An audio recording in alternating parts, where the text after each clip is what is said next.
Continuando aqui, cartas da corte, os príncipes ou cavaleiros, né? No meu baralho, eles são cartas de príncipe, mas no tarô mitológico ela chama de cavaleiro.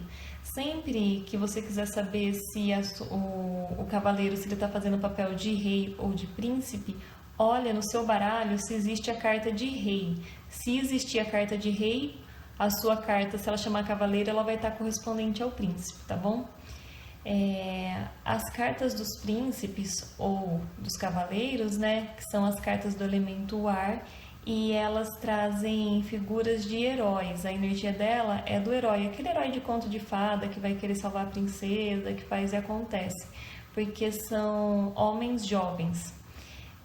A carta do príncipe de paus, no tarô mitológico, eles contam o mito de Belerofonte. Belerofonte, ele tinha um irmão, acidentalmente ele matou esse irmão e aí ele precisou fugir. Teve um rei que deu morada para ele, só que ele era muito bonito, ele era muito sedutor. Aí a esposa do rei, a rainha, se encantou por ele, só que não foi correspondida.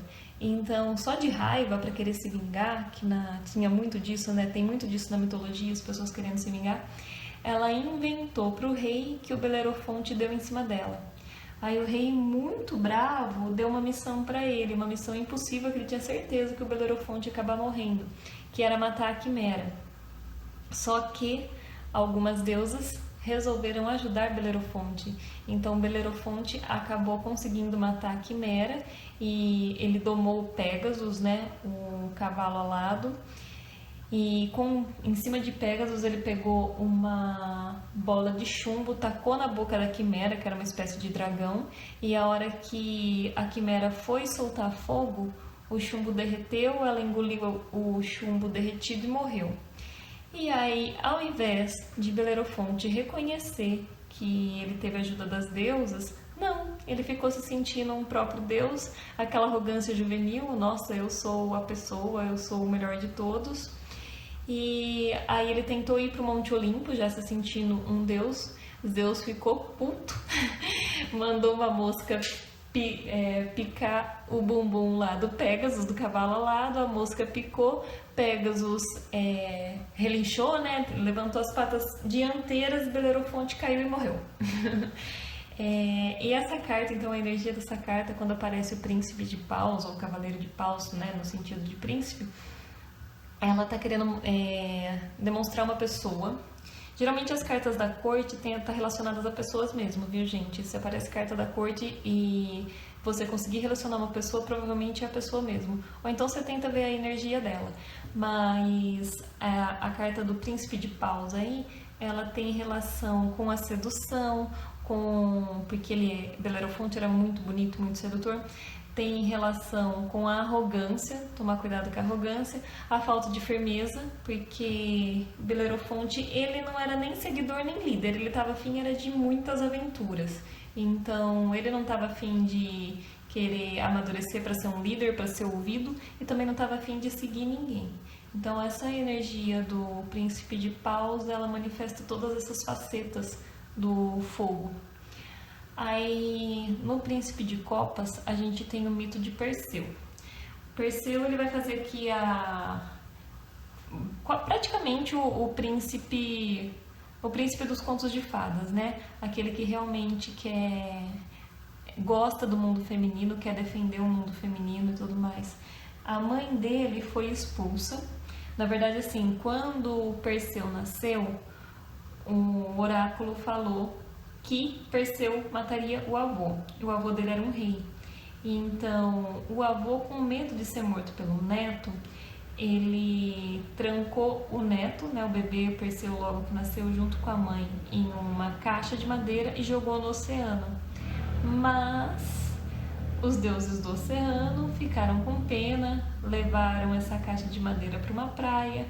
Nessa praia tinha um rei, o rei se apaixonou pela mãe do Perseu, ficou perseguindo ela a história inteira, enquanto ele era criança e quando era jovem. E aí ele tentou casar com a mãe de Perseu, Perseu se contrapôs, não deixou, e aí ele colocou Perseu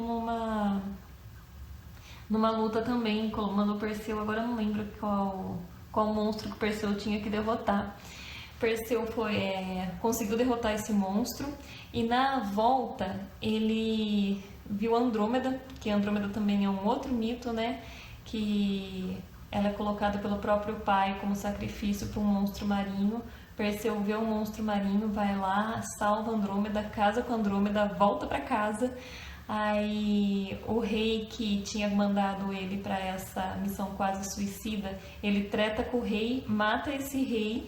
Ele e a mãe fogem, voltam para casa, né, pro reino onde eles nasceram, lá que era do avô. Acidentalmente ela acaba matando o avô. Ele se torna rei então, porque ele tinha direito sanguíneo de ser o rei ali. Mas ele não gosta das lembranças que ele tem ali, vai para uma outra cidade e funda outra cidade. Mas enfim, nessa história toda acaba que ele tá sempre pelo outro. Ele realmente é o herói bonzinho, né, que tá querendo fazer justiça.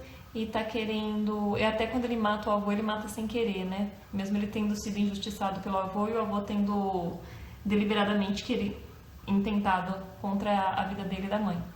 Então, a carta do Príncipe de Copas é o amor romântico,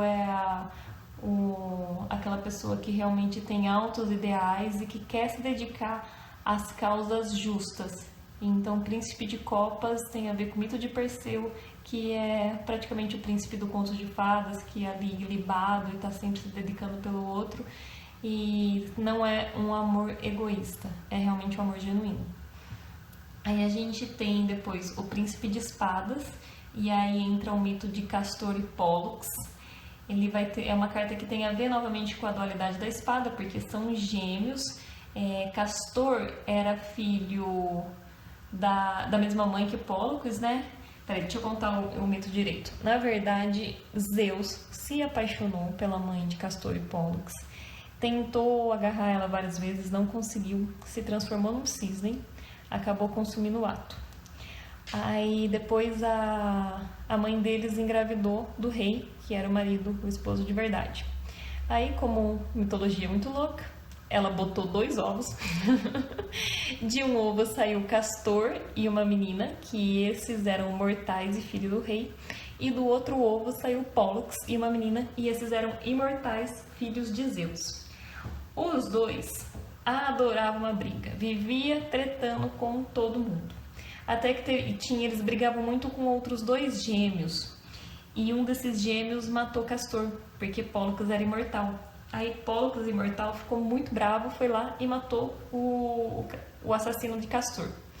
Só que ainda assim, Pólux começou a se sentir muito mal. Ele não queria continuar vivo, sabendo que o irmão tinha morrido.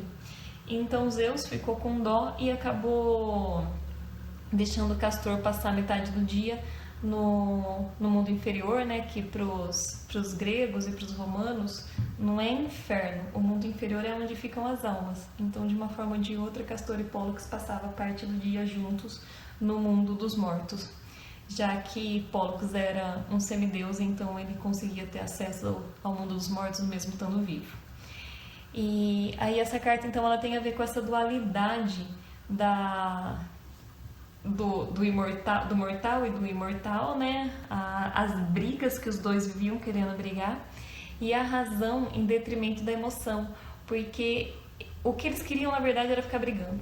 E eles também, por serem heróis, lógico, serem príncipes, eles eram muito bonitos, eram sedutores, tinha sempre alguém interessada neles, tinha sempre mulheres, né, interessadas neles, mas eles não davam bola, porque o negócio deles era lutar. Era lutar, e se eles tivessem que escolher entre o amor e a luta, eles ficariam com a razão, né, com a mente, com a luta e com a espada.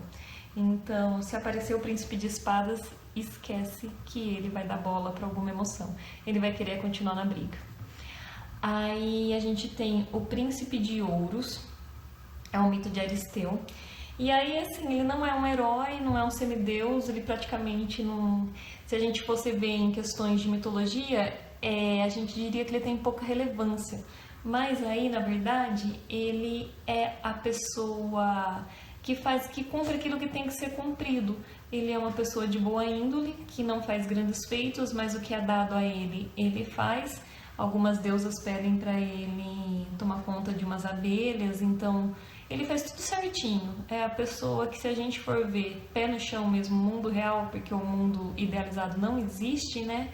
Ele seria uma das pessoas que a gente pode confiar, que esses pequenos grandes feitos na verdade tornam ele uma grande pessoa de grandeza, uma pessoa firme e honesta.